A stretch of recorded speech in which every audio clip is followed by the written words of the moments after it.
আল্লাহু আকবার,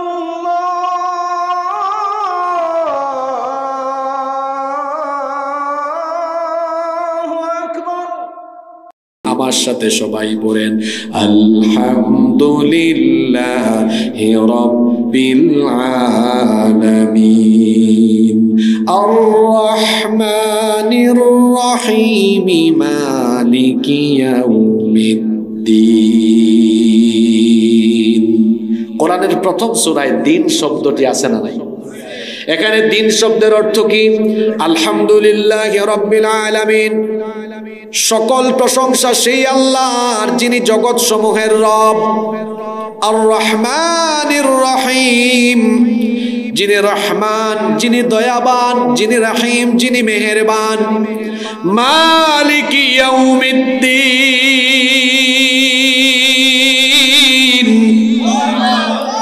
যিনি বিচার দিবসের মালিক। গলার আওয়াজ বড় করে সবাই বলেন তিনি কে?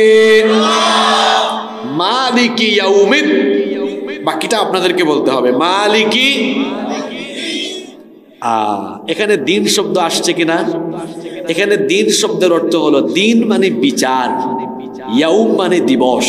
তাহলে ইয়াউমিদ্দিন মানে কি দিবস? জোরে জোরে কি দিবস? তাহলে এখানে দিন শব্দের অর্থ পাইলাম বিচার দিবস, কর্মফল দিবস।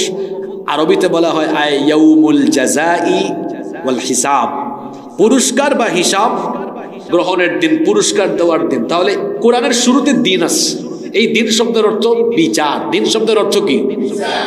সূরা ফাতিহা শেষ, এবার 2 নাম্বার সূরার নাম কি? সূরাতুল বাকারা খুললেও আপনি দিন শব্দ পেয়ে যাবেন।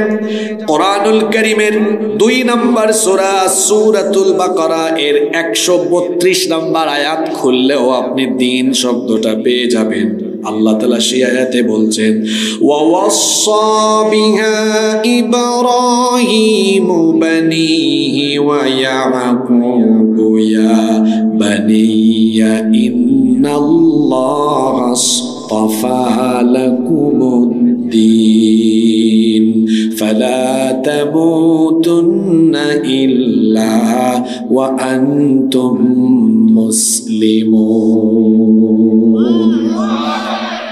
আল্লাহ তাআলা বলছেন ওয়াওয়াসসা বিহা ইব্রাহিমু বানিহি ওয়া ইয়াকুব, আর ইব্রাহিম এবং ইয়াকুব তার সন্তানদেরকে ওসিয়ত করলেন। তার সন্তানদেরকে তারা বললেন ইয়া বানিয়া ইন্নাল্লাহা আসতাফা লাকুমুদ্দীন। তারা তাদের সন্তানদেরকে বললেন হে আমার সন্তানেরা, ইন্নাল্লাহা আসতাফা লাকুমুদ্দীন। এই আয়াতে দিন শব্দ এসেছে। ইব্রাহিম আলাইহিস সালাম আমাদের জাতির পিতা, ইয়াকুব আলাইহিস সালাম এবং ইব্রাহিম আলাইহিস সালাম তাদের সন্তানদেরকে তারা ওসিয়ত করতে গিয়ে বলেছেন ইন্নাল্লাহা আসতাফা লাকুমুদ্দীন, নিশ্চয়ই আল্লাহ তোমাদের জন্য দিন মনোনীত করেছেন। মুফাসসিরিনে কেরাম এখানে দিন শব্দের অর্থে ব্যাখ্যায় বলেছেন এখানে দিন মানে হচ্ছে আকীদাতুত তাওহীদ, একত্ববাদী আকীদা, একত্ববাদী বিশ্বাস। অর্থাৎ ইব্রাহিম আর ইয়াকুব আলাইহিস সালাম তাদের সন্তানদেরকে বলেছেন আল্লাহ তাআলা তোমাদেরকে শিরকের পরিবর্তে একত্ববাদী দিন দিয়েছেন। একত্ববাদী রবের দেওয়া সেই দিনের নাম হলো, বলতে পারে না সবাই বলেন। তাহলে এখানে সূরা বাকারায় দিন শব্দের অর্থ হচ্ছে তাওহীদ। দিন শব্দের অর্থ হলো, দেখি তো কি মনোযোগ দিয়ে ওয়াজ শুনেন। এর আগের সূরা ফাতিহায় দিন শব্দের অর্থ হলো, আর সূরা বাকারা পরের সূরায় দিন শব্দের অর্থ হলো তাওহীদ। দেখেন এক এক সূরায় এক এক রকম অর্থ। আপনি আর একটু সামনের দিকে আগান, কোরআনে কারীমের 42 নম্বর সূরা সূরাতুশ শুরা এর 21 নম্বর আয়াত খুলেন, ওখানেও আপনি দিন শব্দ পাবেন। আল্লাহ বলছেন আম লাহুম শুরাকাউ শারাউ লাহুম মিনাদ দীনি মা লাম ইয়াযান বিহিল্লাহ। আল্লাহ তাআলা বলছেন তাদের জন্য কি এমন কোন শরীক আছে নাকি যারা তাদের জন্য এমন কোন দিন ঠিক করে দিয়েছে যার অনুমতি আল্লাহ তাআলা দেন নাই? এই আয়াতেও দিন শব্দ এসেছে। এখানে দিন শব্দের অর্থ হলো শরীয়তের বিধিবিধান। আল্লাহ বলছেন তাহলে কি মুশরিকদের এমন কোন উপাস্য আছে নাকি যারা তাদের জন্য শরীয়তের বিধিবিধান ঠিক করে দিয়েছে? দেখেন এই সূরার মধ্যে দিন শব্দের অর্থ হলো শরীয়তের বিধিবিধান। আবার আপনি আরেকটু সামনের দিকে আগান, সূরা বাইয়িনাটা খুলেন, 5 নম্বর আয়াত পড়বেন, সেখানেও দিন শব্দ পাবেন। আল্লাহ তাআলা বলেছেন ওয়া মা উমিরু ইল্লা লিয়াবুদুল্লাহা মুখলিসিনা লাহুদ্দিন। তাদেরকে কেবল এই নির্দেশ দেওয়া হয়েছে তারা একনিষ্ঠভাবে আল্লাহর ইবাদত করবে, আর একনিষ্ঠভাবে এই দিন তারা তাদের জন্য নির্ধারণ করে নিবে, দিনকে একমাত্র আল্লাহর জন্য ঠিক করে নিবে। এখানে দিন শব্দের অর্থ হলো, মুফাসসিরিনে কেরাম এর অর্থ করেছেন, এখানে দিন শব্দের অর্থ হলো আনুগত্য। দিন শব্দের অর্থ হলো আত্মাহ, আনুগত্য। আল্লাহ বলছেন তাদেরকে কেবল এই নির্দেশ দেওয়া হয়েছে তারা কেবলমাত্র আনুগত্য করবে কার? বীর পুরুষের মতো কথা বলেন, কাপুরুষের মতো কেন জবাব দেন? আনুগত্য করতে হবে কার? দেখেন এই সূরায় দিন শব্দের অর্থ পেলাম আনুগত্য। আমি এক এক করে 4টা সূরা থেকে দিন শব্দ খুঁজে বের করলাম। সূরা ফাতিহায় দিন শব্দের অর্থ হলো বিচার, সূরা বাকারায় দিন শব্দের অর্থ হচ্ছে তাওহীদ, আবার সূরা শুরার মধ্যে দিন শব্দের অর্থ হলো শরীয়তের বিধিবিধান, আবার সূরা বাইয়িনার মধ্যে দিন শব্দের অর্থ হলো আনুগত্য। আমরা আজকে যে আয়াত ঠিক করলাম আলোচনার জন্য, এখানেও দিন শব্দ আছে। এই আয়াতে আল্লাহ তাআলা বলেছেন ইন্নাদ-দীনা ইনদাল্লাহিল ইসলাম, নিশ্চয়ই আল্লাহর কাছে একমাত্র দিনের নাম হলো। এখানে দিন শব্দের অর্থ কি? মুফাসসিরিনে কেরাম এর ব্যাখ্যায় বলেছেন এখানে দিন শব্দের অর্থ হলো জীবন ব্যবস্থা। আপনারা যে সারা জীবন ধরে শুনেন দিন শব্দের অর্থ ধর্ম, এটা কি সঠিক? জোরে বলেন। দিন শব্দের অর্থ কি ধর্ম?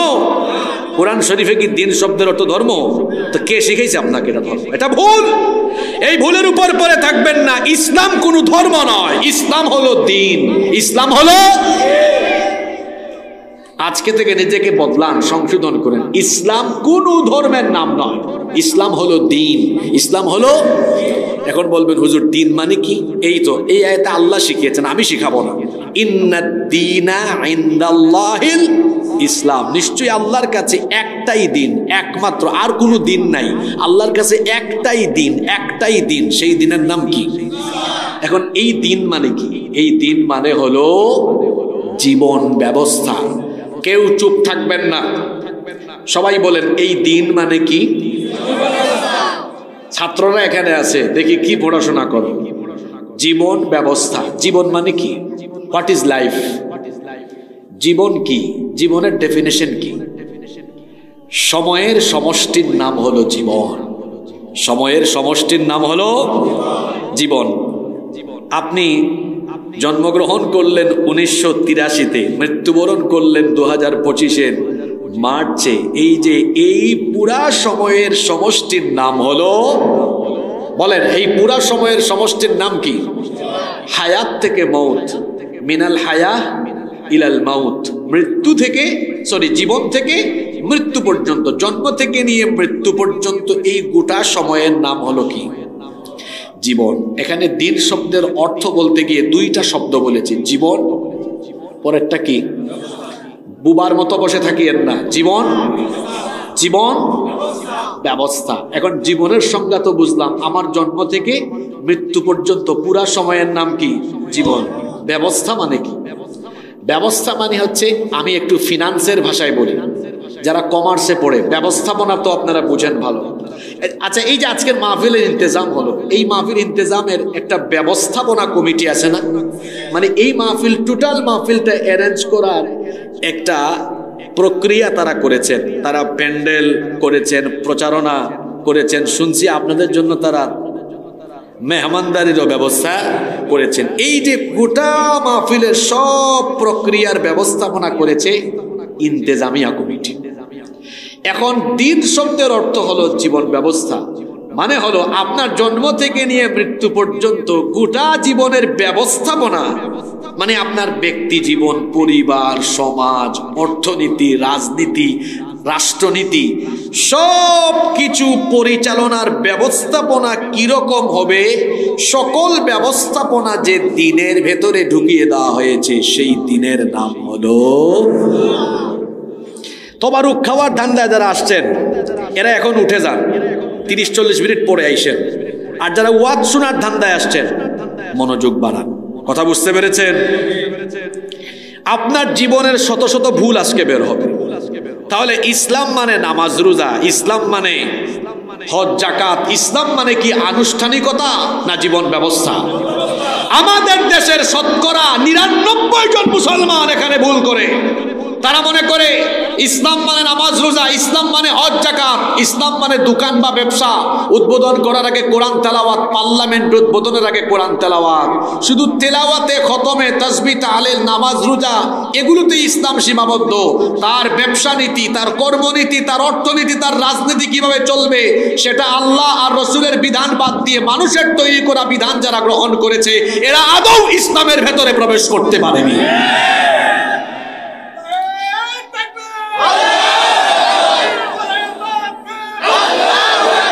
এই জায়গাতে আপনি সবচাইতে বড় ভুল করেছেন।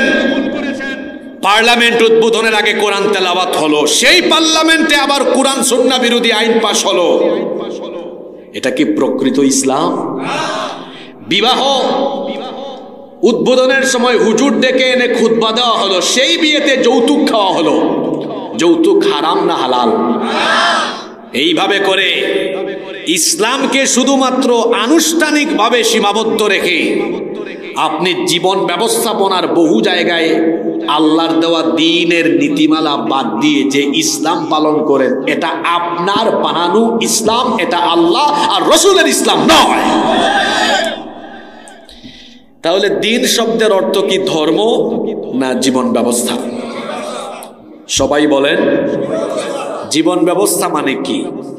জীবন ব্যবস্থা মানে হলো জন্ম থেকে নিয়ে মৃত্যু পর্যন্ত আপনার জীবন, আপনার পরিবারের জীবন ব্যবস্থা, আপনার সমাজের, আপনার রাষ্ট্রের, আপনার আদালতের, আপনার দেশের পার্লামেন্ট, সেক্রেটারিয়েট, বঙ্গভবনের সব জায়গায় যার দেওয়ার ব্যবস্থাপনা গ্রহণ করে চলতে হবে। তিনি কে? সেই আল্লাহর দেওয়া জীবন ব্যবস্থার নাম হলো ইসলাম। এবার আসেন, দ্বীন ইসলাম, এটার 7টা বৈশিষ্ট্য আমি আবার আপনাদের সামনে তুলে ধরি। দ্বীন ইসলামের কয়টা বৈশিষ্ট্য বলছি? চলেন আমরা শুরু করি। খেয়াল করে শুনেন, যাদের সুযোগ আছে এটা নোট ডাউন করেন। বিভিন্ন জায়গায় এটা আপনি সবাইকে দায়ী হয়ে যেতে হবে, এগুলো মানুষের সামনে তুলে ধরেন। যারা ইসলামী আন্দোলন করেন এগুলো মানুষকে বেশি বেশি বলবেন। মনে রাখবেন, জ্ঞান বিজ্ঞান, জ্ঞান বিজ্ঞানে যখন আপনার বিচরণ থাকবে, জ্ঞান দিয়ে গোটা পৃথিবীকে দখল করে নেওয়া যায়। শক্তি দিয়ে পৃথিবী দখল করলে এটা বেশি দিন থাকে না, আর জ্ঞান দিয়ে দখল করলে এটাকে সরাইয়া দেওয়া বা এদেরকে সরিয়ে দেওয়া এটা এত সহজ হবে। জ্ঞানের জগতে বিচরণ বাড়াতে হবে। দ্বীন ইসলামের 7টা বৈশিষ্ট্য বলছি, ভালো করে শুনেন। 1 নাম্বার 1, প্রথমত দ্বীন ইসলাম হলো দ্বীনুন রব্বানিয়াহ, এটা রবের দেওয়া দ্বীন। দ্বীন ইসলাম এটা কি মানুষের ফেরেশতার বানানো না আল্লাহর দেওয়া? জোরে বলেন, কার দেওয়া? দ্বীন ইসলামের প্রথম বৈশিষ্ট্য হলো এটা আল্লাহর দেওয়া দ্বীন, এটা রবের দেওয়া দ্বীন। আমাদের এই দিনের ভেতরে ফেরেশতাদের বানানো কিংবা নবী রাসূল বা ওলিয়া উলিয়াদের বানানো কোনো কিছুই নাই, বরং এই দিনের ভেতরে যত রীতিনীতি বিধিবিধান আছে সব বিধিবিধান এসেছে যার তরফ থেকে। জোরে বলেন তিনি কে? এমনকি নবীও নিজে থেকে বানিয়ে বানিয়ে কোনো কিছু বলেন নাই। আল্লাহর নবী যখন কোরআনের দাওয়াত আরম্ভ করলেন, কাফির মুশরিকেরা তখন বলতে লাগলো, সম্ভবত মুহাম্মদ, আমরা বলি সাল্লাল্লাহু আলাইহি ওয়াসাল্লাম নিজে নিজে কোরআন বানিয়ে আল্লাহর নামে প্রচার করে দিচ্ছে। তারা যখন এই দাবি করলো, আল্লাহ তাআলা সঙ্গে সঙ্গে আয়াত নাজিল করে জানিয়ে দিলেন, ওয়ামা ইয়ানতিকু আনিল হাওয়া ইন হুয়া ইল্লা ওয়াহয়ুন ইউহা। আমার নবী তার মনোবৃত্তির অনুসরণ করে কোনো কথা বলেন না, আমার তরফ থেকে যা ওহী হিসেবে আসে তাই তিনি বলে থাকেন। আল্লাহ তাআলা আরো জানিয়ে দিলেন, ওয়ালাউ তাকাওয়ালা আলাইনা বা'দাল আকাওয়িল লাআখাযনা মিনহু বিল ইয়ামিন সুম্মা লাকাতা'না মিনহুল ওয়াতিন। আমি বলিনি এমন কোন বিষয় যদি আমার নবী আমার নামে কোরআনে ঢুকিয়ে দেন তাহলে আমি আমার নবীর ডান হাতকে চেপে ধরতাম আর আমার নবীর গলার এই কণ্ঠ নালীটাকে আমি আল্লাহ কেটে ফেলতাম। আল্লাহু আকবার। তার মানে আমাদের দিনের ভেতরে যা আছে কোনো কিছুই কারো বানানো নয়, কোনো কিছুই ফালতু নয়, অপ্রাসঙ্গিক, অপ্রয়োজনীয় নয়, বরং এই দিনের ভেতরে যা আছে সব কিছু এসেছে যার তরফ থেকে। বীর পুরুষের মতো গলার আওয়াজ বড় করে বলেন তিনি কে? তাহলে দিন ইসলামের প্রথম বৈশিষ্ট্য, এই দিন কার দেওয়া? 2 নম্বর বৈশিষ্ট্য হলো পৃথিবীতে আল্লাহ তাআলা মানবতার হেদায়েতের জন্য যত নবী এবং রাসূল পাঠিয়েছেন সকল নবীদের দ্বীনের নাম হলো ইসলাম। সকল নবীর দ্বীনের নাম কি? একজন নবীর দ্বীনের সাথে আরেকজন নবীর দ্বীনের কোনো ভিন্নতা ছিল না, তবে হ্যাঁ শরীয়তের ভিন্নতা ছিল, কিন্তু দ্বীন একটাই ছিল। সকল নবীর দ্বীনের নাম ছিল ইসলাম আর সকল নবী ছিলেন মুসলমান। সব নবীদের দাওয়াত একরকম ছিল, এজন্য আল্লাহ বলেছেন, ওয়ালাকাদ বা'আসনা ফি কুল্লি উম্মাতির রাসূলা আন ই'বুদুল্লাহা ওয়াজতানিবুত তাগুত। আর অবশ্যই আমি প্রত্যেক জাতিগোষ্ঠীর জন্য রাসূল পাঠিয়েছি, সকলেই এসে একই রকম দাওয়াত দিয়েছিলেন। তারা বলেছিলেন আনিয়াবুদুল্লাহ, গোলামি করতে হবে একমাত্র কার? সব নবী কার গোলামির দাওয়াত দিয়েছেন? আরো জোরে বলেন কার? একজনের দাওয়াতের সাথে আরেকজনের দাওয়াতের কোনো অমিল বা ভিন্নতা ছিল না, সকলের দ্বীন ছিল ইসলাম। এজন্য আল্লাহ তাআলা কোরআনে কারীমের 42 নম্বর সূরা সূরাতুশ শুরা এর 13 নম্বর আয়াতে বললেন, শারা'a লাকুম মিনাদ-দীনি মা ওয়াসসা বিহি নূহান ওয়াল্লাযী আওহাইনা ইলাইকা ওয়া মা ওয়াসাইনা বিহি ইব্রাহিমা ওয়া মুসা ওয়া ঈসা আন আকিমুদ-দীন ওয়া লা তাতাফাররাকু ফীহি। আল্লাহ তাআলা বলছেন তোমাদের জন্য সেই দিনকে বিধিবদ্ধ করে দেওয়া হয়েছে যার হুকুম দেওয়া হয়েছিল ইব্রাহিম আলাইহিস সালামকে, যে বিধান দেওয়া হয়েছিল ইতিপূর্বে নূহ আলাইহিস সালামকে। অনবী আপনার উপরে যে ওহী নাজিল করা হচ্ছে সেই ওহী এখন নতুন নয়, এর আগেও এরকম ওহী নাজিল করা হয়েছিল ইব্রাহিমের কাছে, মূসার কাছে, ঈসার কাছে। আপনার আগে সকল নবী রাসূলগণকে একই রকমের হুকুম দেওয়া হয়েছিল, সেটা হলো আন আকিমুদ্দিন। এই জমিন কার? এই জমিনে দ্বীন কায়েম করতে হবে কার? আল্লাহ বলছেন সব নবীদের বেলায় আমার হুকুম ছিল একটাই, আমার জমিনে আমার দিন কায়েম করো। তাহলে বলেন তো সব নবীর দিন এক রকম না ভিন্ন রকম? দ্বীন ইসলামের 2 নম্বর বৈশিষ্ট্য হলো সকল নবীদের দ্বীনের নাম ছিল, আরো জুড়ে বলেন, আর সব নবীরা ছিলেন মুসলমান, সব নবীরা ছিলেন কি? 3 নম্বর দ্বীন ইসলামের 3 নম্বর বৈশিষ্ট্য হলো এটা হচ্ছে আদ-দ্বীনুন নিহাই, অর্থাৎ এটা হলো ফাইনাল দিন, এটা হলো চূড়ান্ত দিন, এর বাইরে অন্য কোনো দিন নাই, এটা হচ্ছে চূড়ান্ত। ইসলাম ছাড়া কেউ যদি অন্য কোনো মতাদর্শ, অন্য কোনো পথ, অন্য কোনো মত অনুসরণ করে, দুনিয়া এবং আখিরাতে সেই ব্যক্তি ক্ষতিগ্রস্ত হয়ে যাবে। দুনিয়াতে ব্যর্থ, আখিরাতে সেই ব্যক্তি জাহান্নামী হবে। সফল হতে হলে আল্লাহর দেওয়া এই চূড়ান্ত দিন ইসলামকেই অনুসরণ করতে হবে। এজন্য আল্লাহ তাআলা কোরআনে কারীমের 3 নম্বর সূরা আলে ইমরানের 85 নম্বর আয়াতে বলছেন, ওয়া মান ইয়াবতাগি গায়রাল ইসলামি দীনা ফালান ইউকবালা মিনহু ওয়া হুয়া ফিল আখিরাতি মিনাল খাসিরিন। আর যে ব্যক্তি ইসলাম বাদ দিয়ে অন্য কিছু তালাশ করবে সেটা আল্লাহ গ্রহণ করবেন না, আখিরাতে সেই ব্যক্তি ক্ষতিগ্রস্ত হয়ে যাবে। ইসলাম বাদ দিয়ে আপনি যদি কোনো নেতা নেত্রীর অনুসরণ করেন, কোনো নেতা নেত্রীর আদর্শ অনুসরণ করেন, মেনে চলেন, ভাই রে ভাই, এখন হয়তো আমার কথা শুনে আপনার মনে হতে পারে হুজুর কথার ভেতর রাজনীতি ঢুকায় দিয়েছে, এমন মন মানসিকতা যদি চলে আসে, বুঝবেন শয়তান এখন আপনার মাথায় মাত্র পেশাব করে গিয়েছে। আপনি সঠিক কথা বুঝতে পারেন না। আমরা যারা কোরআন থেকে কথা বলি, আমরা কোনো দলের পূজা করি না, আমরা কোনো ব্যক্তির পূজা করি না, আমরা কোনো নেতা নেত্রীর পূজা করি না, কোনো দলের এজেন্ডা আমরা বাস্তবায়ন করি না। তবে হ্যাঁ, এটা সত্য, আমরা মানুষকে ডাকি কেবল একজনের দিকে, তিনি কে? সেই আল্লাহর দেওয়া দিন বাদ দিয়ে যারা অন্য কোনো পথ মত আদর্শকে গ্রহণ করবে, দুনিয়াও শেষ, দুনিয়ায় লাঞ্ছনা গঞ্জনার জীবন পাবে, আখিরাতে সেই ব্যক্তি ধ্বংস হবে, ক্ষতিগ্রস্ত হবে, জাহান্নামী হবে। আল্লাহর দেওয়া দিন ইসলাম এটা হলো চূড়ান্ত।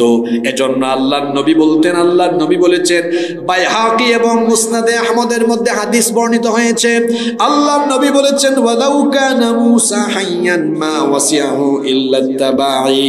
আল্লাহর নবী বলেছেন, মুসা নবীও যদি এখন জীবিত থাকতেন, তাহলে মুসা নবী তার শরীয়ত বাদ দিয়ে আমার শরীয়তের অনুসরণ করতেন। কারণ হলো আমার এই শরীয়তকেই চূড়ান্ত যিনি করে দিয়েছেন তিনি কি? আপনারা কি মনোযোগ দিয়ে শুনতেছেন তো? দ্বীন ইসলামের 1 নম্বর বৈশিষ্ট্য, এটা কার দেওয়া দিন? জোরে বলেন, কার দেওয়া? 2, দ্বীন ইসলাম সকল নবী রাসূলদের দিন। 3, এটা হচ্ছে চূড়ান্ত দিন। 4, এটি হচ্ছে বিজয়ী দিন। কিয়ামত পর্যন্ত ইসলাম বিজয়ী থাকবে, কেউ ইসলামকে মাটির সাথে মিশিয়ে দিতে পারবে। ইসলামকে যারা নিশ্চিহ্ন করতে চাইবে তারা নিজেরাই নিশ্চিহ্ন হয়ে যাবে। গত 16-17 বছর আপনারা দেখেছেন এক জালিমের গোষ্ঠী ইসলাম বিরোধিতা করতে করতে আলেম ওলামা আর ইসলাম পন্থীদের উপরে একচ্ছত্র জুলুম নির্যাতন চালিয়ে এই দেশ থেকে তারা ইসলামকে নিশ্চিহ্ন করতে চেয়েছিল, কিন্তু তাদের কপাল খারাপ। ইসলামকে নিশ্চিহ্ন করতে গিয়ে আজ তারা ক্ষমতা ছাড়া, দেশ ছাড়া এমন ভাবে নিশ্চিহ্ন হয়েছে যে দেশ থেকে চোরের মতো পালিয়ে যেতে বাধ্য হয়েছে।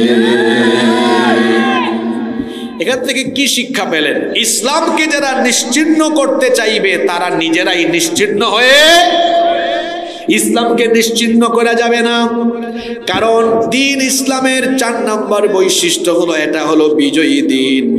আল্লাহ তাআলা কোরআনে কারীমের 61 নম্বর সূরাতুস সাফের 9 নম্বর আয়াতে বলছেন, হুয়াল্লাযী আরসালা রাসূলাহু বিল হুদা ওয়া দীনিল হক লিইয়ুযহিরাহু আলাদ দীনি কুল্লিহি ওয়ালাউ কারিহাল মুশরিকুন। তিনি হচ্ছেন সেই সত্তা যিনি তার রাসূলকে হেদায়াত আর দ্বীনে হক দ্বীনে হক মানে হচ্ছে ইসলাম। আল ইসলামু হাক্কুন ওয়াল কুফরু বাতিলুন। ইসলাম হচ্ছে হক। আল্লাহ বলেছেন তিনি হচ্ছেন সেই সত্তা যিনি তার রাসূলকে হেদায়াত আর দ্বীনে হক অর্থাৎ সত্য দ্বীন ইসলাম সহকারে দুনিয়ায় পাঠিয়েছেন। কেন পাঠিয়েছেন? লিয়ুযহিরাহু আলাদ দ্বীনি কুল্লিহি ওয়ালাউ কারিহাল মুশরিকুন, যাতে করে পৃথিবীর সকল পথ মত এবং আদর্শের উপরে ইসলামকে বিজয়ী করতে পারেন। এই জন্য দ্বীন ইসলাম সহকারে রাসূলকে যিনি পাঠিয়ে দিয়েছেন তিনি কে? এটা বিজয়ী দিন। কিয়ামত পর্যন্ত ইসলামের পতাকাকে কেউ অবনমিত করতে পারবে না। আগামীর পৃথিবী হবে ইসলামের পৃথিবী। আমাদের মহান নেতা আসতেছেন সামনে। সেই মহান নেতাকে ইমাম মাহদী আলাইহিস সালাম। তিনি পৃথিবীতে আসার পর পৃথিবীর সমস্ত জালিমদেরকে শিকল দিয়ে বেঁধে এক জায়গায় টেনে নিয়ে যাবেন আর এই পবিত্র ভূমিতে খেলাফত কায়েম করে সারা দুনিয়া তিনি শাসন করবেন। আল্লাহু আকবার। আগামীর পৃথিবী কাফের বেঈমানদের পৃথিবী নয়। এটা আমেরিকার কর্তৃত্ব নেতৃত্ব থাকবে না। আগামীর পৃথিবীতে মুসলমানদের নেতৃত্ব দিবে।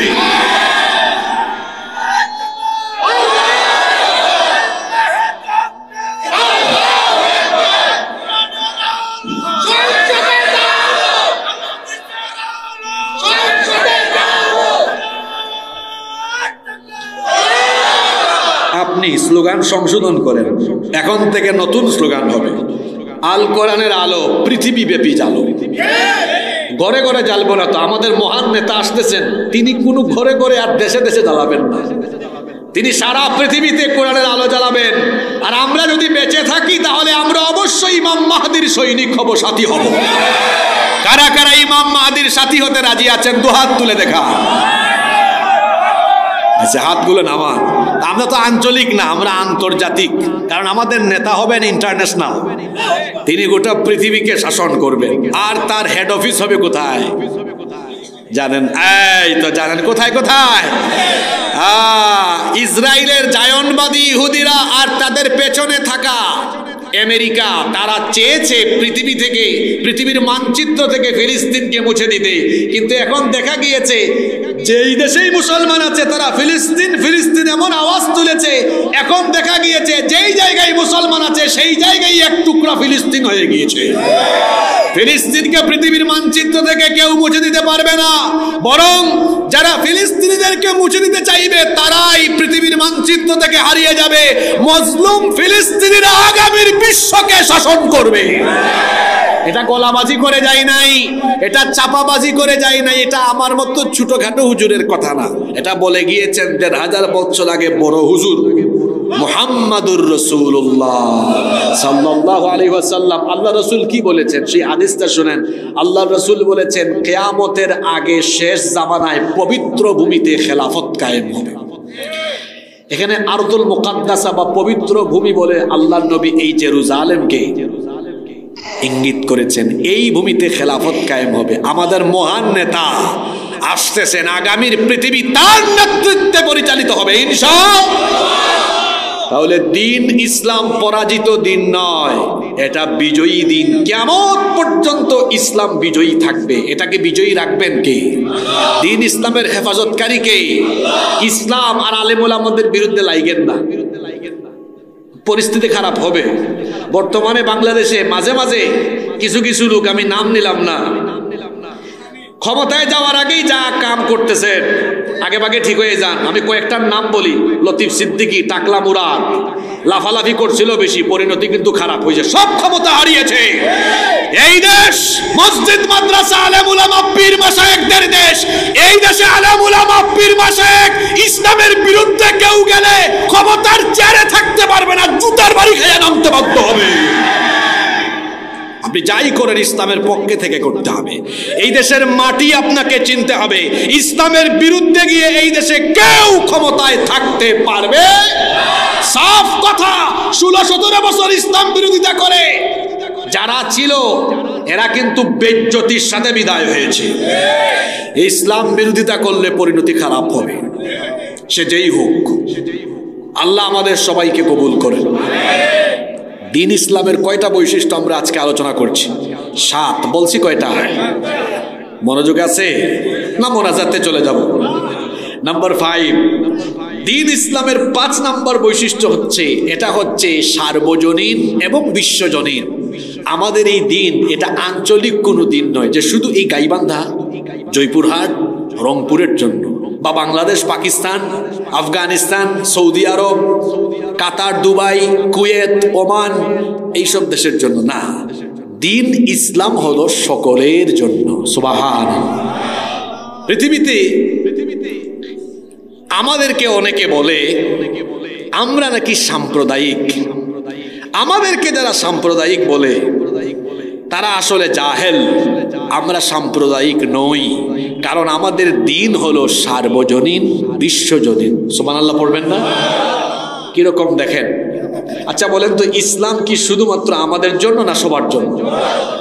আমাদের রব যিনি, তিনিও সাম্প্রদায়িক নন, তিনি সার্বজনীন। তিনি কি শুধু মুসলমানদের রব না সকল মানুষের রব?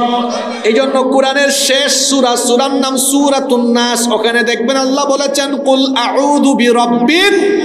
আমাদের রবের পরিচয় হলো তিনি রব্বিন নাস, তিনি মানুষের রব। শুধু মানুষের রব নন, তামাম মাখলুকাত, জগৎ সমূহে যত সৃষ্টি আছে, রব্বিল আলামিন, সকল মাখলুকাতের রব যিনি, তিনি কে? তাহলে বলেন তো, আমাদের রব কি সাম্প্রদায়িক না সার্বজনীন? 2 নম্বর, আমাদের রাসূল তিনিও সাম্প্রদায়িক নন, তিনিও সার্বজনীন। এজন্য আল্লাহ তার নবীকে পাঠিয়ে বলেছেন, নবী আমি আপনাকে শুধু মুসলমানদের জন্য পাঠাই নাই। আল্লাহ তার নবীর ব্যাপারে কি বললেন শোনেন। কোরআনে কারীমের 4 নম্বর সূরা, সূরাতুন নিসা এর 79 নম্বর আয়াতে আল্লাহ বলেছেন ওয়া আরসালনাকা লিন-নাসি রাসূলা, আর আমি আপনাকে সকল মানুষের জন্য রাসূল বানিয়ে পাঠিয়েছি। সুবহানাল্লাহ। এজন্য আল্লাহর নবী বলেছেন, আল্লাহর নবী বলতেন, আল্লাহ কোরআনে বলেছেন ইয়া আইয়ুহান নাসু ইন্নী রাসূলুল্লাহি ইলাইকুম জামিআ, তোমাদের সকলের জন্য আমাকে রাসূল বানিয়ে যিনি পাঠিয়েছেন তিনি কে? আল্লাহ সার্বজনীন, রাসূলও সার্বজনীন। আবার আমাদেরকে যে কিতাব দেওয়া হয়েছে কোরআন, এটা কি শুধু মুসলমানদের জন্য না সকল মানুষের জন্য? আল্লাহ তাআলা কি বলছেন শুনেন, হাযা বায়ানুল লিন-নাসি ওয়া হুদাও ওয়া মাউইযাতাল লিল মুত্তাকিন। হাযা বায়ানুল লিন-নাস, এটি সকল মানুষের জন্য হেদায়াতের সুস্পষ্ট বর্ণনা হিসাবে নাজিল করেছেন যিনি, তিনি কে? তাহলে দিন ইসলামের 5 নম্বর বৈশিষ্ট্য, এটা সার্বজনীন, এটা হলো বিশ্বজনীন। পাশের দেশ থেকে মাঝে মাঝে আমাদেরকে বলে সাম্প্রদায়িক। তোরা নিজেরা সবক নে, কারণ পৃথিবীতে তোদের মতো অসভ্য আর সন্ত্রাসী আর নাই। আমাদের দেশে অমুসলিমরা, সংখ্যালঘুরা আরামে এসে আছে, থাকবেও ইনশাআল্লাহ। মায়ের কোলে শিশু যেমন নিরাপদ, তেমনি মুসলমানদের কাছে অমুসলিমরাও নিরাপদ। তোমরা কি করতেছো ভারতে আমরা জানি না? সেই দেশে সংখ্যালঘু কারা? মুসলমানরা। তোমরা যে কি জাতের ভালো, পাশের দেশের হিন্দুরা আমরা জানি। হ্যাঁ, আরএসএস এর গুন্ডা, গুজরাটের কসাই নরেন্দ্র মোদী, তোমাকে আমরা চিনি। তোমার মতো চা বিক্রেতা, গুজরাটের কসাই, তোমার ইতিহাস আমরা জানি। আমাদের বাবরি মসজিদ দখল করে রাম মন্দির বানিয়ে তোমরা পৃথিবীর 200 কোটি মুসলমানদের কলিজায় আগুন ধরায় দিয়েছ। কাশ্মীরে এবং গোটা ভারতবর্ষে মুসলমানদের উপর তারা কেমন নিপীড়ন চালাচ্ছে আপনারা জানেন না? এই যে ওয়াকফ আইন বাতিল করে দিয়েছে, তারা বিভিন্ন সময় এইভাবে সাম্প্রদায়িক দাঙ্গা হাঙ্গামা সৃষ্টি করেছে। কিন্তু আমার প্রিয় মাতৃভূমি এই 56,000 বর্গমাইলের বাংলাদেশে আমরা কি সাম্প্রদায়িক দাঙ্গা হাঙ্গামা চালাই? আচ্ছা, আমরা কি হিন্দুদের মন্দির ভাঙি? ইসলাম কি এটা শেখায়? যে যার ধর্ম পালন করুক, আমরা কখনো কাউকে বাধা দেই না। পৃথিবীতে মুসলমানদের মতো শান্তিকামী আর কেউ নাই। আমাদের দিন এটা সাম্প্রদায়িক নয়, আমাদের দিন হলো সার্বজনীন, এটা সকলের জন্য দিয়েছেন কে? 6 নম্বর দিন ইসলামের 6 নম্বর বৈশিষ্ট্য হলো এটা হচ্ছে এমন এক দিন, এই দিন থেকে কেউ কিছু কমাতে পারবে না, বাড়াতেও পারবে না। বলেন তো এই আয়েজাবাদের পীর সাহেব কিংবা মোহাম্মদপুরের পীর সাহেব তিনি কি ইসলামের ভেতরে কিছু কমাতে বা বাড়াতে পারবেন নাকি? আমার মতো হাসিবুর রহমান কিছু বাড়াতে বা কমাতে পারবে নাকি? কেউ কমাতেও পারবে না, বাড়াতেও পারবে না। দেখেন 1500 বছর আগে কোরআন নাজিল হয়েছে, 1500 বছর হয়ে যাচ্ছে। বলেন তো দেখি কোরআনের একটা শব্দ তো দূরের কথা, একটা নুক্তা আদৌ পরিবর্তন হয়েছে নাকি? পরিবর্তন হওয়ার কোনো সম্ভাবনা আছে নাকি? দিন ইসলাম হলো এমন এক জীবন ব্যবস্থা, এখানে কেউ কিছু কমাতেও পারবে না, বাড়াতেও পারবে না। এই দিনের যিনি হেফাজতকারী, গলার আওয়াজ বড় করে বলেন তিনি কে? অনেক কষ্ট হইতেছে আপনাদের, তাই না? ক্ষুধাও লাগছে, অন্যদিকে তাবারুকের গন্ধও আসতেছে নাকি? হ্যাঁ, আমরা এই তো একেবারে শেষ পয়েন্টে চলে আসছি। এই পয়েন্টটা খুবই গুরুত্বপূর্ণ। তার আগে আগের 6টা পয়েন্ট একটু মনে করাই, দেখি আপনাদের কাদের মনে আছে। দিন ইসলামের প্রথম বৈশিষ্ট্য, এটা কার দেওয়া দিন? দিন ইসলামের 2 নম্বর বৈশিষ্ট্য হলো এটা হচ্ছে সকল নবী এবং রাসূলদের দিন। 3 নম্বর এটি হলো চূড়ান্ত দিন। 4 নম্বর এটি বিজয়ী দিন। 5 নম্বর এটি হচ্ছে সার্বজনীন এবং বিশ্বজনীন। 6 নম্বর এটা থেকে কি কমাতে বাড়াতে পারে না। 7 এটা হচ্ছে দিনুন কামিল, পরিপূর্ণ দিন, একেবারে ফুলফিল। আপনার জীবনের গোটা ব্যবস্থাপনার জন্য যা যা দরকার সব কিছু এই দিনের ভেতরে যিনি দিয়েছেন, জোরে বলেন তো তিনি কে? এই জন্য বিদায় হজের দিনে আল্লাহ এই আয়াত নাজিল করেছেন সূরাতুল মাইদা এর 3 নম্বর আয়াতের শেষ অংশ। এটা আল্লাহ তাআলা বলেছেন, আল ইয়াউমা আকমালতু লাকুম দীনাকুম ওয়া আতমামতু আলাইকুম নি'মাতি ওয়া রাদিতু লাকুমুল ইসলাম দীনা। বিদায় হজের দিনে আয়াত নাজিল হয়েছে। আল্লাহ তাআলা বলছেন, আল ইয়াউমা আকমালতু লাকুম দীনাকুম, আজ আমি তোমাদের জন্য তোমাদের দ্বীনকে পরিপূর্ণ করে দিলাম, কমপ্লিটেড করে দিলাম। ওয়া আতমামতু আলাইকুম নি'মাতি, তোমাদের উপরে আমার নিয়ামতকে আমি সম্পূর্ণ করলাম। ওয়া রাদিতু লাকুমুল ইসলাম দীনা, আর আমি আল্লাহ রাজি হয়ে খুশি হয়ে ইসলামকে তোমাদের জন্য মনোনীত দিন করে দিলাম। ইয়েতে আল্লাহ বলেছেন, আল ইয়াউমা আকমালতু লাকুম দীনাকুম, তোমাদের জন্য তোমাদের দিন ইসলামকে পরিপূর্ণ করে দিয়েছেন কে? এজন্য আল্লাহ বলেছেন ইসলামে ঢুকলে পরিপূর্ণভাবে ঢুকো, আধা ঢুকিও না, অর্ধেক ঢুকবা অর্ধেক বাইরে থাকবা, এমনটা করিও না। এজন্য আল্লাহ বলছেন, ইয়া আইয়ুহাল্লাযীনা আমানু দুখুলু ফিস-সিলমি কাফা ওয়া লা তাত্তাবিউ খুতুওয়াতিশ শাইতান ইন্নাহু লাকুম আদুউম মুবিন। আল্লাহ তাআলা বলেছেন, হে ঈমানদারেরা, পরিপূর্ণভাবে ইসলামে ঢুকো। অর্ধেক ঢুকছো আর অর্ধেক বাইরে আসো, এমনটা যেন না হয়। বলেন, হুজুর ইসলামে অর্ধেক ঢুকে আর অর্ধেক বাইরে থাকে কেমনে? আপনি বুঝি দেখেন না, আপনার গ্রামে আপনার এলাকায় আছে, দেখবেন আজান হলে নামাজে যায়, কিন্তু অন্যদিকে দেখা যায় ব্যবসা করলে সে 2 নাম্বারই করে কিংবা সুদ খায়। একদিকে নামাজ ঠিক রাখছে, আল্লাহর হুকুম মতো নামাজ পড়ে, কিন্তু আল্লাহর হুকুম মতো ব্যবসা করে না। এটা অর্ধেক ঢুকছে অর্ধেক বাইরে থাকছে, এটা মুমিন নয়, এটার নাম মুনাফিক। আল্লাহর হুকুম মতো নামাজ আদায় করে, আল্লাহর হুকুম মতো রোজা রাখে, হজ করে, যাকাত দেয়, কিন্তু দেখা যায় রাজনীতির বেলায় মানুষের তৈরি করা আইন কানুন বিধি বিধানের স্লোগান দেয়, এটা অর্ধেক ঢুকছে অর্ধেক ইসলামের বাইরে থাকছে। যে ব্যক্তি ইসলামে পুরা ঢুকবে সেই ব্যক্তি নামাজ রোজা হজ যাকাত আদায় করবে যার হুকুমে, সে আল্লাহর জমিনে আল্লাহর দ্বীন কায়েমের স্লোগান দিবে, কোনো মানুষের জন্য স্লোগান দিবে না। তো ইসলামে ঢুকলে আপনি পুরাটা ঢুকেন, অর্ধেক ঢুকবেন, অর্ধেক বাইরে থাকবেন। যে ব্যক্তি ইসলামে অর্ধেক ঢুকে আর অর্ধেক বাইরে থাকে, সেই ব্যক্তি পরিপূর্ণ ইমানদার নয়, সে হচ্ছে ইমানের সুরত ধারণকারী একটা টাটকা মুনাফিক। এখন বলেন তো, আমরা কি মুনাফিক হয়ে মরতে চাই নাকি ইমানদার হয়ে মরতে চাই? আল্লাহ বলেছেন, ওয়ালা তামুতুন্না ইল্লা ওয়া আনতুম মুসলিমুন। মুসলমান না হয়ে মরো না, মুসলমান না হয়ে ইন্তেকাল করো না, মুসলমান না হয়ে মৃত্যুবরণ করো না।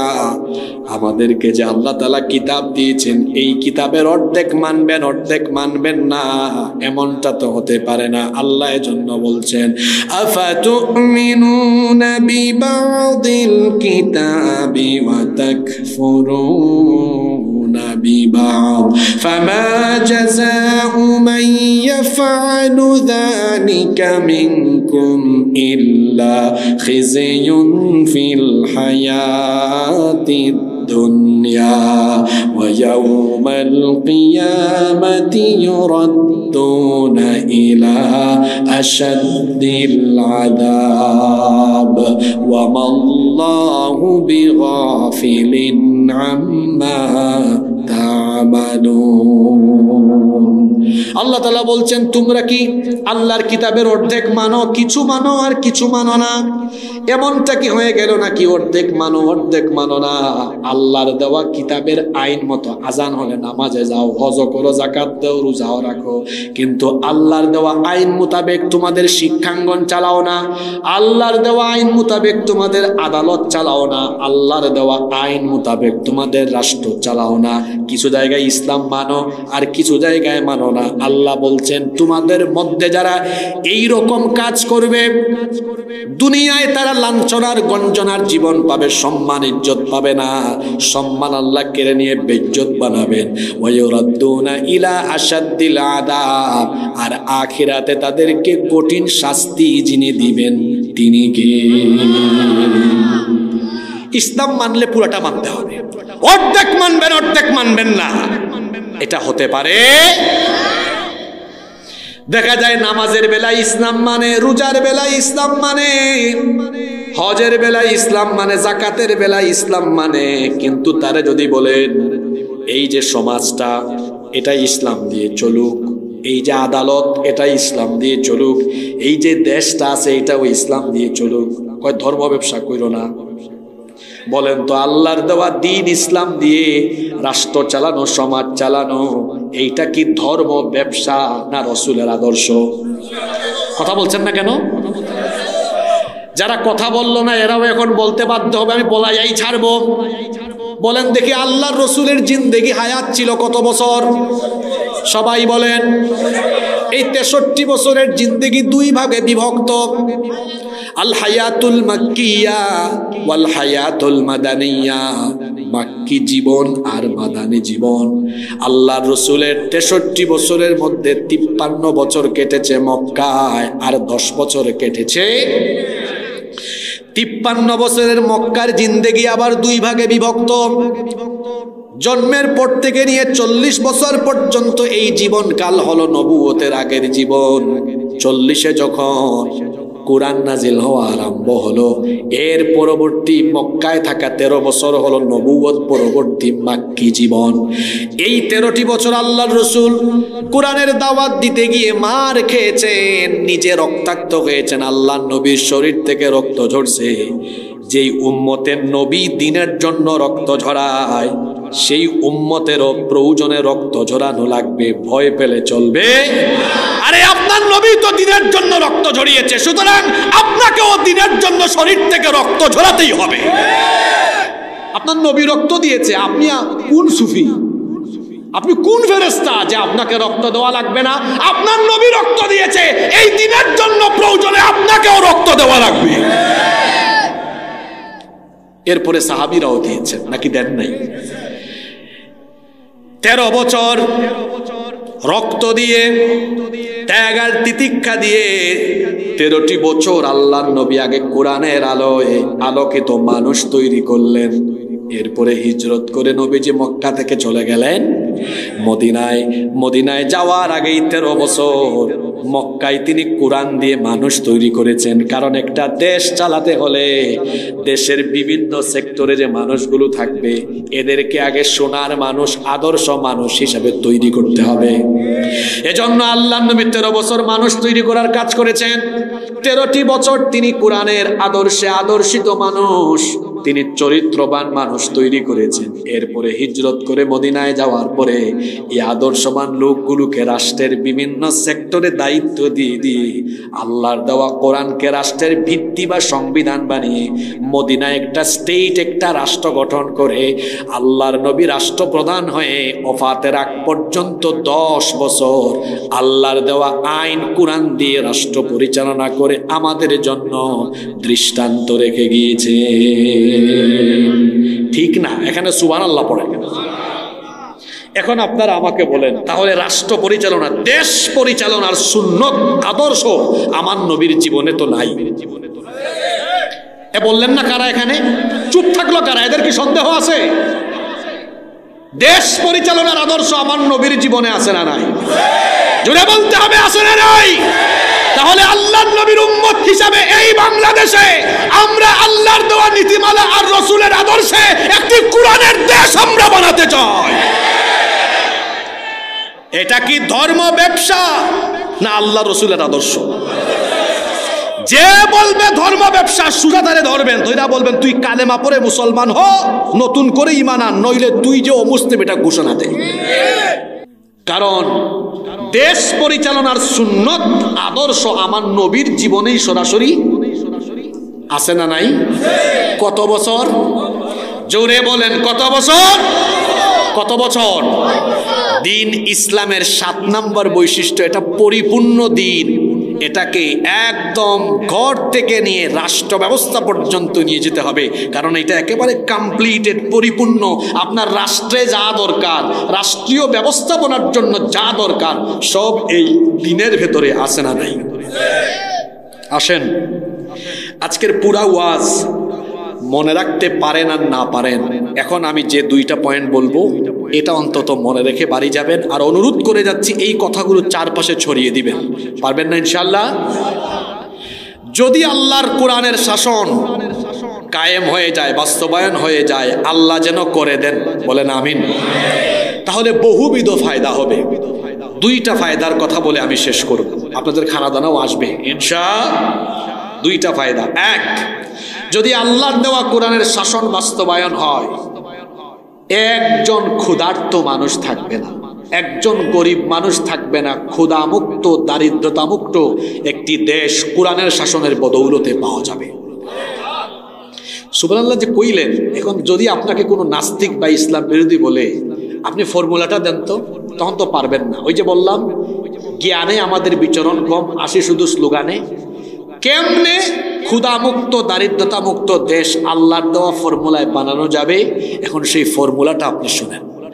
আল্লাহ তাআলা কোরআনে কারীমে সূরা হজের মধ্যে বলছেন, আল্লাযীনা ইম্মাক্কান্নাহুম ফিল আরদি আকামুস সালাতা ওয়া আতামুজ যাকাতা ওয়া আমারু বিল মা'রুফি ওয়া নাহাউ আনিল মুনকার ওয়ালিল্লাহি আকিবাতুল উমুর। আর যদি আমি জনপদে মুমিনদেরকে রাষ্ট্র ক্ষমতা দেই, 1 নম্বরে তারা সালাত কায়েম করবে, 2 নম্বরে যাকাত আদায় করবে। নামাজের পরে কিসের কথা বলা হয়েছে? আমরা অনেক সময় মানুষকে ভালো উপদেশ দিতে গিয়ে বলি, ভাই নামাজ রোজা ঠিক করে আদায় করো, কিন্তু কোরআন শরীফ পড়লে দেখবেন কোথাও নামাজের সাথে রোজার কথা নাই, বরং যেখানেই নামাজের কথা সেখানেই যাকাতের কথা। কেন জানেন? কারণ দারিদ্রতা, ক্ষুধা, অভাব, অনটন, এটাকে ইসলাম নির্মূল করতে চায়। এজন্য আল্লাহ তাআলা অর্থনৈতিক ব্যবস্থাপনা দিয়েছেন। কি করে মানুষের ক্ষুধা আর দারিদ্রতা দূর হবে, আল্লাহ একটা চমৎকার কনসেপ্ট আমাদেরকে দিয়েছেন। সেই কনসেপ্টের নাম হলো যাকাত। কিন্তু দুঃখের বিষয় হলো বাংলাদেশের বেশিরভাগ মুসলমান এই যাকাতের কনসেপ্ট ভালোভাবে উপলব্ধি করতে পারেনি। এজন্য তারা দেখা যায় যাকাতের পয়সা তারা অন্যান্য দানের মতো দান করে দেয়, কিন্তু যাকাতের খাত সুনির্ধারিত। 8টি খাতে যাকাত দিতে হয় এবং হিসাব করে যাকাত দিতে হয়। অনুমান করে যাকাত দিলে যাকাত আদায় হয় না। আর একটা বিষয় খেয়াল করেন, এখানে যে 8 খাতে যাকাত দেওয়ার কথা বলা হয়েছে, প্রায়োরিটি রাখা হয়েছে প্রথমে কাদেরকে? ইন্নামাস সাদাকাতু লিল ফুকারাই ওয়াল মাসাকিন। প্রথমে ফকির আর মিসকিনদের কথা।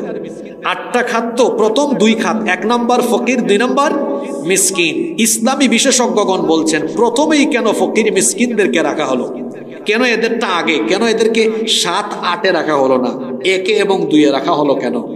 এর কারণ হলো ইসলাম চায় সমাজ থেকে দারিদ্রতা, ক্ষুধার্ত মানুষ কেউ যেন না থাকে, যেন সচ্ছল, অর্থনৈতিকভাবে সচ্ছল আর ক্ষুধামুক্ত সমাজ থাকে। এই জন্য ইসলাম ফকির মিসকিনদের কথা আগে বলেছে যে যাকাত এটা আদায় করে এদের মধ্যে আগে বন্টন করো, যাতে করে তোমার সমাজে ক্ষুধার্ত আর দরিদ্র কোনো মানুষ না থাকে। সুবহানাল্লাহ। এখন এটা করবে রাষ্ট্র। যদি ইসলামী সরকার হয়, দায়িত্ব কার? রাষ্ট্রের। আপনাকে আমি 2টা উদাহরণ দিয়ে বুঝাই। যদি এটাকে আমরা 100 ভাগ বাস্তবায়ন করতে পারি, আমি যে একটু আগে বললাম ইসলাম কায়েম হলে একজন গরিব থাকবে না, আমি এটা ফাঁকা বুলি দিয়ে আর ময়দান গরম করে যাচ্ছি না, বুঝাই যায়। এবার মনে করেন এই আয়েজাবাদ গ্রামে একটা সামাজিক সংগঠন আছে। তারা আয়েজাবাদ গ্রাম বা আশেপাশের 2-3 গ্রামের যে সকল মুসলমান আছে যাদের উপর যাকাত ফরজ, এদের কাছ থেকে যাকাতের টাকাগুলা কালেকশন করলো। মনে করেন 150-200 মানুষের কাছ থেকে, মানে যাদের উপর যাকাত ফরজ, এদের কাছ থেকে যাকাতের টাকাগুলো উঠালো, উত্তোলন করলো। এখন সর্বমোট তারা 2 লক্ষ টাকা উত্তোলন করলো। জোরে বলেন কত লক্ষ? এখন খেয়াল করেন এই 2 লক্ষ টাকা আপনারা জন প্রতি 500 করে যদি দেন, তাহলে 400 জন মানুষকে দিতে পারবেন। কিন্তু এটা যাকাত আদায়ের সঠিক পদ্ধতি নয়। এভাবে যদি আপনি 2 লক্ষ টাকা 500 করে 400 জন মানুষকে দেন, এরা কি ধনী হয়ে যাবে? এক বেলা খাবে, পরের বেলা আবার ওই আগের মতো ক্ষুধার্তই থাকবে। কিন্তু আপনি যদি এই 2 লক্ষ টাকা 400 জন মানুষকে না দিয়ে 3 জন বা 4 জনকে দেন, আয়েজাবাদের একজন বিধবা বোন বললেন, বোন গো, আপনার তো পরিবার চলে না, ধরেন একটা সেলাই মেশিন কিনে দিলাম, আপনি ঘরের মধ্যে কাজ করে খান। এখন বলেন তো এই বোনের পরিবার চলার মতো অবস্থা হবে কি হবে না? আরেকজন ভাই, তার মা বাবা ভাই বোন 4-5 সদস্যের ঘর, এক বেলা খায় তো 2 বেলা খাইতে পারে না, এরকম অবস্থা। তারে ডেকে এনে বললেন, ধরো তোমার একটা ভ্যান কিনে দিলাম, ভ্যান আছে না আপনাদের এলাকায়, তোমার পরিবারটা এবার চলুক। বলেন তো তার পরিবার চলার মতো অবস্থা হবে কি হবে না? আরেকজনের কাছে কিছু টাকা আছে, পুঁজি, পরিবারটা চালাইতে কষ্ট হয়, আপনি গিয়ে বললেন ধরো আমিও কিছু দিলাম, একটা টঙের দোকান করো, তার পরিবার চলার মতো পরিস্থিতি হবে কি হবে না? আরেকজন 1.5-2 লক্ষ টাকা জমাইছে, বিদেশ যাবে, অল্প টাকা হইলে এই পরিবারটাও চলার পরিস্থিতি হবে, ধরো তোমার আরো কিছু টাকা দিলাম, বিদেশ চলে যাও। এই 2 লক্ষ টাকা 400 জনকে দিলে ফায়দা বেশি না 4 জনকে দিলে ফায়দা বেশি? আচ্ছা, ফায়দা বুঝাইলাম। এবার আসেন, ওই যে বললাম ইসলাম কায়েম হলে, কোরআনের শাসন প্রতিষ্ঠা হলে ক্ষুধার্ত মানুষও থাকবে না, গরিব মানুষও থাকবে না। কেমনে থাকবে না শুনেন। আয়েজাবাদে আর তার আশপাশের গ্রাম থেকে কালেকশন করে যদি 4 জন উপকৃত হয়, এবার যদি এই রাষ্ট্রে কোরআনী শাসন থাকে, আল্লাহ যেন করে দেন, তাহলে সারা দেশের মুসলমানদের সম্পদের হিসাব সরকারের কাছে থাকবে। বছর শেষে আপনার ঘরে চিঠি আসবে, আপনার তো এই বছর এত টাকা যাকাতের হয়েছে, আমাদের সংশ্লিষ্ট উপজেলা অফিসে বা অমুক জায়গায় টাকাটা জমা দিয়ে দেন। সারা দেশের 64 ডিস্ট্রিক্ট থেকে যাদের উপর যাকাত ফরজ, এদের সব টাকাগুলো এক জায়গায় জমা পড়বে। তখন এখন এক জায়গায় জমা পড়লে এটার অ্যামাউন্ট কত দূর যাবে শুনেন। ব্যক্তিগতভাবে আমি যাকাত নিয়ে আমার রিসার্চ আছে, অ্যানালাইসিস আছে, আর্টিকেলও আছে, কমপক্ষে কয়েক লক্ষ হাজার কোটি টাকা এই দেশ থেকে কালেকশন করা যাবে। আল্লাহু আকবার। বোঝানোর জন্য একটা ছোট্ট উদাহরণ দিই। মনে করেন 2025 সালে যদি রাষ্ট্র 140,000 কোটি টাকা, এটা আপনাদের উত্তরবঙ্গের 4-5 জেলা দিয়ে কাভার হয়ে যাবে। কিন্তু আমি বোঝানোর জন্য ছোট উদাহরণ দিচ্ছি। 140,000 কোটি মানে 1,40,000 কোটি টাকা উত্তোলন করে এখন 64টা ডিস্ট্রিক্ট থেকে 70 লক্ষ বেকার যুবককে ঢাকায় আনা হলো। কত লক্ষ যুবক? এরা বেকার। এরা কি? বাংলাদেশে বেকার আছে না? মাস্টার ডিগ্রি পাশ করে চাকরি নাই। কত ছেলে পেলে আছে চাকরি বাকরি নাই, বেকার।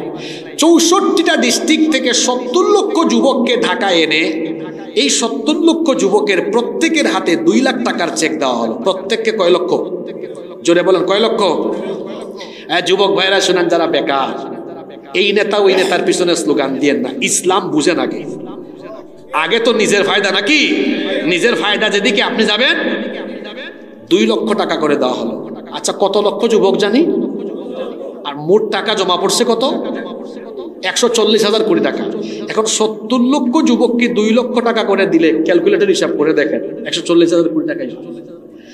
তাহলে 1 বছর সারা দেশ থেকে উত্তোলিত যাকাতের টাকা দিয়ে 1 বছরের ভিতরে কত লক্ষ যুবকের কর্মসংস্থানের ব্যবস্থা করা যায়? এই 70 লক্ষ। তোমরা যে টাকা নিচ্ছ এটা নিয়ে কি খায়া দাইয়া ঘুরাও না কাজ করো? আমাদের প্রতি উপজেলায় অডিট অফিসার আছে, এটা পর্যবেক্ষণ করবে, নজরদারিতে রাখবে। এখন বলেন তো, আল্লাহর দেওয়া, এটা আমার ফর্মুলা নয়, আল্লাহর দেওয়া এই যাকাতের ফর্মুলা রাষ্ট্রের সর্বোচ্চ জায়গায় প্রয়োগ করলে এই হিসাব অনুযায়ী এটা বাস্তব না অবাস্তব?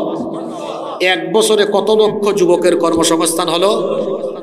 শোনেন, ভালো করে শোনেন। 71 সালে দেশ স্বাধীন হওয়ার পরে 2025 পর্যন্ত কোনো দলের নাম নিলাম না, আমভাবে বলছি আমি, আপনারা বিভিন্ন দল রাজনীতি করেছেন আর মানুষের সামনে গিয়ে বক্তব্য দিয়েছেন নির্বাচনের আগে, আমরা ক্ষমতায় গেলে ক্ষুধামুক্ত দারিদ্র্যমুক্ত বাংলাদেশ গড়ব। আপনাকে আমরা চিনি গো, আপনি ক্ষমতায় যাওয়ার পরে 5 বছরে আপনার নিজের ক্ষুধাই মিটাইতে পারেন না, মানুষের ক্ষুধা কেমনে মিটাবেন? 54 বছর ধরে এরকম ফাঁকা বুলি দিয়ে দিয়ে মানুষের সাথে প্রতারণা করেছেন, ক্ষুধামুক্ত দারিদ্রতামুক্ত দেশ বানাতে পারেন নাই। আমি আজকে এই গাইবান্ধা থেকে চ্যালেঞ্জ করে গেলাম, একবার আপনারা দেশের দায়িত্ব আলেম উলামা আর ইসলামপন্থীদের হাতে দিয়ে দেখেন, আল্লাহর দেওয়া এই যাকাতের ফর্মুলা বাস্তবায়নের মাধ্যমে 10 বছরে আমরা বাংলাদেশকে বদলায় দিব। সম্ভব না অসম্ভব? আপনার কাছে যেটা অসম্ভব আল্লাহর কাছে সেটা। আমি বলছিলাম কোরআনের রাষ্ট্র কায়েম হলে অনেক ফায়দা আছে। 2টা ফায়দা আজকে বলবো। একটা বললাম, কোনো গরিব থাকবে না, কোনো ক্ষুধার্ত মানুষ। আমার শিক্ষিত ভাইরা যারা আছেন আমার এই কথাগুলো আশপাশে ছড়ায় দিবেন, পারবেন না ইনশাল্লাহ? 2, যদি কোরআনের রাজ কায়েম হয়, 2 নম্বর, চুরি ডাকাতি বাটপারি দুর্নীতি চাঁদাবাজি ধর্ষণ খুন গুম অবিচার বেবিচার কোনো কিছুই থাকবে না, সব অন্যায় নির্মূল হয়ে যাবে। আল্লাহু আকবার। বলবেন কেমনে? আল্লাহর আইন দিয়ে যখন বিচার ফয়সালা আরম্ভ হবে দেখবেন অপরাধ থাকবে না, কমে। কিভাবে কমবে শোনেন। আর একটা দুঃখের কথা বলি, এই যে গত রমজান মাসে মাগুরায় ছোট্ট এক বোন, আমাদের 8 বছর বয়স, আসিয়া, মনে আছে নাকি তার কথা? এক পরিবারের 3 নরপিশাচ তাকে ধর্ষণ করেছে। আমার এই বোনটি হাসপাতালে কাতরাতে কাতরাতে দুনিয়া ছেড়ে চলে গিয়েছে। এই 3 অপরাধী এরা গ্রেফতার হয়ে কারাগারে আছে, ঠিক। আপনারা বলেন বিচারের রায় কি এখনো হয়েছে? কথা বলেন না কেন? এটা কেমন আইন? মানুষের তৈরি করা যে আইন থাকার ফলে আমার ধর্ষিতা বোন কবরে যায় আর ধর্ষক বেঁচে থাকে, সে আইনের মুখে আমি লাথি মারি। মানুষের তৈরি করা যে আইন থাকার ফলে আমার ধর্ষিতা বোন কবরে যায় আর ধর্ষক বেঁচে থাকে, সে আইনের মুখে আমি থুতু নিক্ষেপ করি। যদি আল্লাহর দেওয়া আইন থাকতো, আদালতগুলোতে বিচারক কিন্তু হুজুররাই থাকতো, তাই না? দেখেন না আরব দেশগুলোতে সফর করলে দেখবেন ম্যাজিস্ট্রেট সব মুফতিরা। হেয়ারিং হতো, বিচারক ম্যাজিস্ট্রেট বলতেন ঠিক আছে আল্লাহর কোরআন আনো, দেখি তার ব্যাপারে কি রায় দেওয়া যায়। আল্লাহর দেওয়া আইন না থাকলে ধর্ষণ করছে মনে করেন অমুক নেতার ভাতিজার ভাতিজা, তো ওই নেতা ফোন দিবেন, শুনেন ম্যাজিস্ট্রেট সাহেব এটা আমার ভাতিজার ভাতিজা, রায়টা একটু কমায় দিয়ে, ওই রায় ওখানেই শেষ। ঠিক না বেঠিক? কোরআনের আইন থাকলে কোন নেতা আর কোন খেতা দেখার কোনো টাইম, আল্লাহর কোরআন বলছে ধর্ষককে মৃত্যুদণ্ড দাও, আর সেটা গোপনে না, সেটা গোপনে না। কিভাবে? বিচারক ম্যাজিস্ট্রেট রায় দিবেন, তারে বাইতুল মুকাররমের সামনে নিয়ে যাও, বাইতুল মুকাররমের সামনে জনসম্মুখে তার মৃত্যুদণ্ড নিশ্চিত করো। যদি এই দেশে একটা ধর্ষণের বিচার কুরআন দিয়ে করা হয়, বাংলাদেশে যত ধর্ষক চরিত্রহীন লোক আছে একটা বিচার দেখে তারের মতো সুদা হয়ে যাবে। চুরি আছে না আমাদের দেশে, আছে না নাই? ডাকাতি, অবিচার আছে না নাই? চাঁদাবাজি, লুটপাট। আপনি একটা চুরির বিচার কুরআন দিয়ে করেন তো। আমাদের দেশে মানুষ যে আইন বানায় রাখছে, চুরি করছে জেলে যায়, তারপর জামিন টামিন নিয়ে বের হয়, ভি চিহ্ন দেখায়, আবার তারে ফুলের মালা দিয়ে, টাটকা চোর ফুলের মালা দিয়ে সংবর্ধনা দেওয়া হয়। দেখা যায় জেল থেকে বের হওয়ার পর আরো প্রমোশন নেয়, আগে ছিল চোর এখন হয় ডাকাত। এর বিচার কুরআন দিয়ে করেন। প্রমাণিত হয়ে গেলে চোরের শাস্তি কি? এই গোবিন্দগঞ্জে একজন চোরকে ধরে যদি গোবিন্দগঞ্জ থানার সামনে হাত কেটে দেওয়া হয়, গোবিন্দগঞ্জে দেখবেন আর চুরিও হবে, এক বিচার দেখে সব সোজা। তাহলে আপনারা বলেন তো, মানুষের আইন বাদ দিয়ে যদি কোরআনের আইন দিয়ে বিচার ফয়সালা আরম্ভ হয়ে যায়, কোনো অন্যায় অপরাধ থাকবে? থাকবে? থাকবে? হযরত আবু বকর রাদিয়াল্লাহু আনহু খলিফা, কার নাম বললাম? এবার উনি কোর্টের প্রধান বিচারপতি নিয়োগ দিয়েছেন ওমর ইবনুল খাত্তাব রাদিয়াল্লাহু আনহু। সুবহানাল্লাহ পড়বেন না? আবু বকর রাদিয়াল্লাহু আনহুর খেলাফতে প্রধান বিচারপতি কে? চিফ জাস্টিস ওমর রাদিয়াল্লাহু। তিনি কয়েক বছর পরে আইসা বলতেছেন, খলিফাতুল মুসলিমিন আমারে হুদাই বসায় বসায় বেতন দিচ্ছেন, এতদিন হয়ে গেল, এত মাস হয়ে গেল, এখানে কোনো বিচার ফয়সালা করা লাগে না।